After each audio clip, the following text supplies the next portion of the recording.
Ghatal super speciality হসপিটালে বৈঠকে ঘাটালের বিধায়ক শীতল কপাট। ঘাটাল সুপার স্পেশালিটি হসপিটালে আজ রোগী কল্যাণ সমিতির প্রথম বৈঠক অনুষ্ঠিত হলো।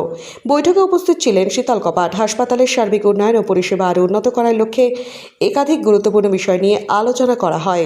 বৈঠকে বিশেষ গুরুত্ব পায় ব্লাড ব্যাংকের সমস্যা, হাসপাতালের বিভিন্ন ভবনের পরিকাঠামোগত দুর্বলতা এবং টয়লেট পরিষেবার উন্নয়ন।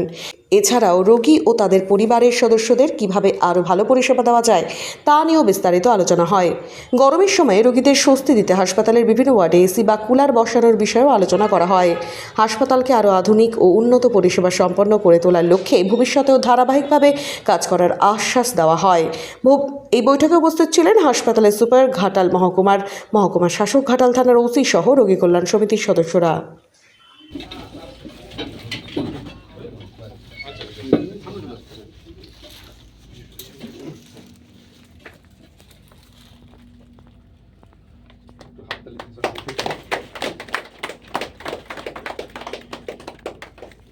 সেইটাই আজকে আমাদের ঘাটাল সুপার স্পেশালিটি হসপিটালে বৈঠক ছিল, যেখানে যেখানে সমস্যা ছিল, ব্লাড ব্যাংকের সমস্যা ছিল, কিছু কিছু জায়গায় বিল্ডিংয়ের সমস্যা, টয়লেটের সমস্যা, এরকম একাধিক সমস্যা ছিল।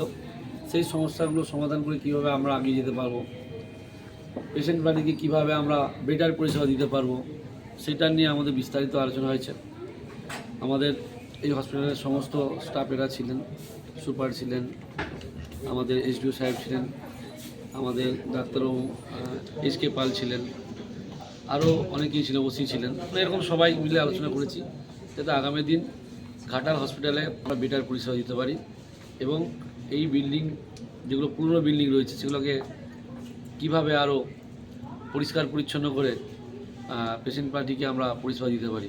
যেমন একটা মহিলা রুম নিয়ে হচ্ছিলো, যেটা দোতলা, প্রচণ্ড গরম অবস্থা, পেশেন্ট পার্টি থাকার খুব সমস্যা।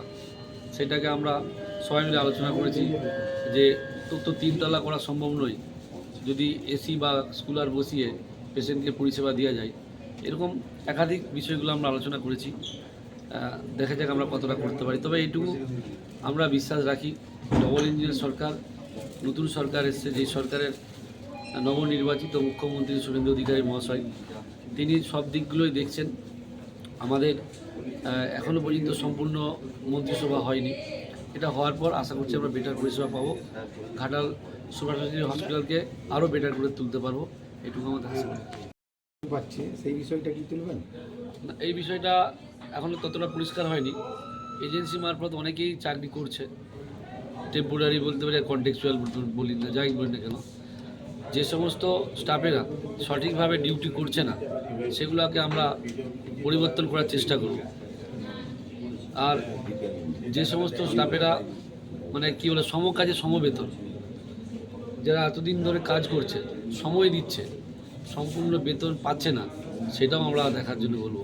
অর্থাৎ যারা এখানে রয়েছে কাজের মানুষ, কাজ করবে, পরিষেবা দেবে পেশেন্টদেরকে, হসপিটাল হয়ে কাজ করবে, সমবেতন নিয়ে যাবে, এটা বলতে দ্বিধা নেই। আবার তার সঙ্গে আবারও বলবো, শুনতে খারাপ লাগলেও সত্য, যারা সময় দিচ্ছে না, নিয়োগ হয়েছে ঠিকই কিন্তু কাজ করছে না, সময় দিচ্ছে না, তাদের বিষয়ে অবশ্যই ভাবা দরকার, এটা আমার মনে হয়েছে। এটা এসডিও সাহেব নিজেও বলেছেন, সুপারও বলছেন যে হ্যাঁ আমরা দুজনকে ধরেছিলাম, কিন্তু বারে বারে নাম চেঞ্জ করছে।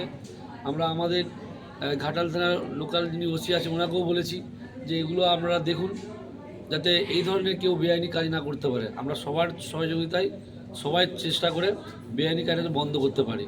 অর্থাৎ এই বিষয়টা আমাদের আজকে আলোকপাত হয়েছে আর জোরালোভাবে হয়েছে। আমরা চাইব এই এলাকায় যত বেআইনি কাজ রয়েছে, যারা হসপিটালকে বলি আর স্বাস্থ্য পরিষেবাকে বলি বদনাম করার জন্য কাজ করছে, তাদের জন্য দৃষ্টান্তমূলক ব্যবস্থা নিয়ে যায়, সেটা বিষয়ে আলোচনা হয়েছে।